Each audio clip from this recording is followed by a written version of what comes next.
Pada tahun 1898, orang yang super unik lahir di Boston, Massachusetts. Namanya William James Sidis. Ayahnya, Boris, adalah psikolog yang terkenal, sementara ibunya, Sarah, adalah seorang dokter. Mereka menyadari putra mereka istimewa sejak dia masih kanak-kanak. Suatu hari, sang ibu melihat putranya menulis surat sebelum ulang tahun pertamanya. Kemudian, di hari lain, mereka melihat William membaca New York Times dengan saksama sambil memahami setiap katanya.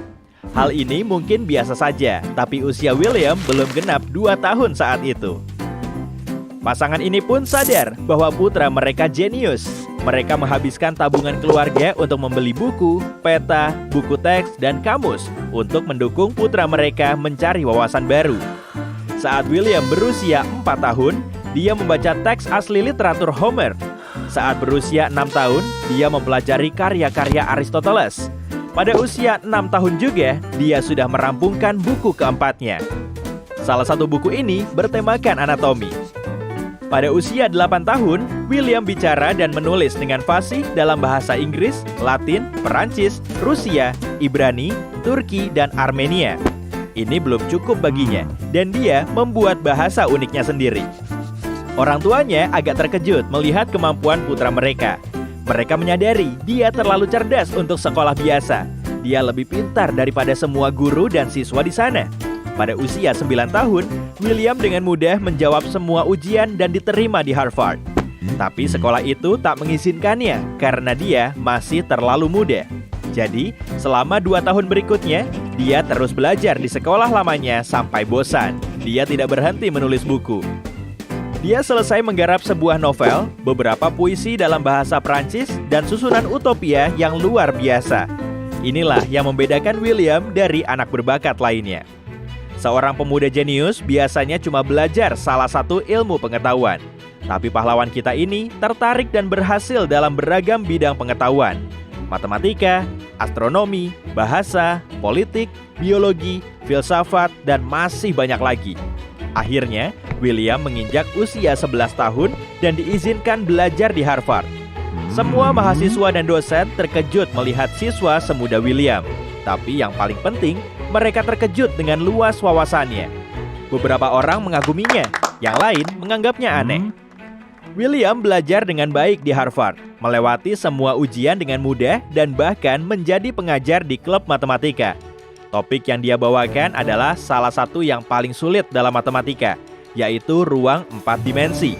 Bukan cuma mahasiswa, tapi juga sekitar 100 profesor universitas menghadiri kelasnya. Bagi kebanyakan orang, kuliah ini terlalu berat. Tapi ada sedikit orang yang paham akan pembahasan William, kagum dengan pengetahuannya yang super jenius. Para profesor meyakini William akan menjadi astronom dan ahli matematika yang hebat. Dia mampu menjelajah dunia baru, membuat penemuan, menciptakan cara-cara baru untuk belajar astronomi. Dia mungkin akan menjadi ahli matematika terhebat di dunia. Sayangnya, pengetahuan tidak cukup untuk mencapai kesuksesan dalam hidup. William tidak punya teman di universitas. Banyak dari mereka tidak memahaminya dan tidak ingin berteman dengannya. William lulus dari Harvard saat berusia 16 tahun. Dia mencoba masuk ke dunia yang lebih besar dan menjalani kehidupan bahagia seutuhnya, tapi tidak bisa. Setelah Harvard, dia bekerja di sekolah lain di Texas. William mengajar matematika, tapi karir mengajarnya berakhir dengan cepat. Manajemen sekolah memintanya meninggalkan pekerjaan ini karena dia jauh lebih muda dari semua guru dan siswa di sana. Orang-orang tidak suka melihat seorang pria muda belia mengajari mereka. Karena ini, William menjadi seorang bintang. Surat kabar menulis tentangnya dan wartawan mewawancarainya. Tapi William tidak tahan menjadi pusat perhatian. Jadi, dia memutuskan untuk bersembunyi dari semua orang yang mengenalnya dan menjalani gaya hidup yang tenang. Pada tahun-tahun berikutnya, William pindah dari satu kota ke kota lain dan hidup dengan nama berbeda agar tak ada yang menemukannya. Dia mendapat pekerjaan biasa seperti tukang bubut, tukang kunci, dan akuntan di perusahaan kecil dengan gaji kecil. Saat orang-orang mengenalinya, William pindah ke kota baru. Dia terus menulis buku. Dia menyelesaikan tulisan sebanyak 1.200 halaman tentang sejarah Amerika Serikat. Dia mengoleksi tiket kereta dan tram dan menulis buku tentangnya. Dia juga menulis tentang sains dan astronomi. Dia menerbitkan semua bukunya dengan nama berbeda. Sayangnya, buku-buku ini tidak populer dan tidak menghasilkan uang. Bertahun-tahun kemudian, salah satu bukunya terjual lewat lelang seharga beberapa ribu dolar. Dia fasih bicara 40 bahasa. Tapi beberapa ahli dan penulis biografi mengklaim dia bisa bicara lebih dari 200 bahasa. William menjalani kehidupan yang tenang dan mungkin bahagia. Dia bekerja sebagai tukang kayu di New York, tinggal di apartemen sederhana dan menemukan teman sejati. Penulis biografi yang mempelajari hidupnya mengatakan mereka yang akrab dengan William sangat menyanjungnya. Semua orang menggambarkannya dengan kata-kata yang sangat baik. Jadi, sepertinya William merasa puas dengan masa dewasanya meski masa mudanya berat. Tapi beberapa ahli lain meyakini dia tidak bahagia sepanjang sisa hidupnya. Kemudian, pada tahun 1937, kehidupannya yang tenang berubah saat bertemu seorang wanita yang menjadi temannya. Wanita ini mengunjunginya, dan mereka membahas berbagai topik. Segalanya berjalan baik. William senang punya teman baru. Tapi kemudian, sebuah artikel besar tentangnya diterbitkan di majalah terkenal. Artikel ini menggambarkan hidupnya dengan detail dan dari sudut pandang yang buruk. Dalam artikel ini, William digambarkan sebagai penyendiri. Ternyata, teman barunya adalah reporter dan sengaja mendekati William untuk mengetahui sebanyak mungkin tentang hidupnya. Sekarang, ratusan ribu orang salah paham tentangnya. William tak mau membiarkannya begitu saja dan memutuskan untuk menuntut majalah itu atas pelanggaran privasi. Tak lama, William kalah. Terlepas dari kehidupan tertutupnya, hakim menganggapnya sebagai figur publik.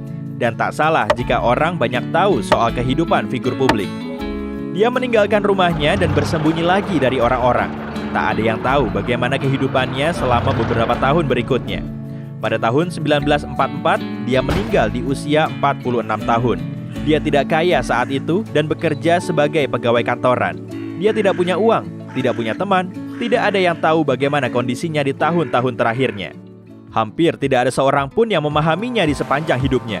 Entah kesuksesan seperti apa yang mungkin dia raih jika orang-orang lebih baik kepadanya. Sepanjang hidupnya, William menjalani beberapa tes IQ. Hasil tesnya pun selalu membuktikan bahwa dia jenius. Albert Einstein punya IQ 160. Leonardo da Vinci 180, Isaac Newton 190. Sementara IQ William Sidis berkisar antara 250 sampai 300.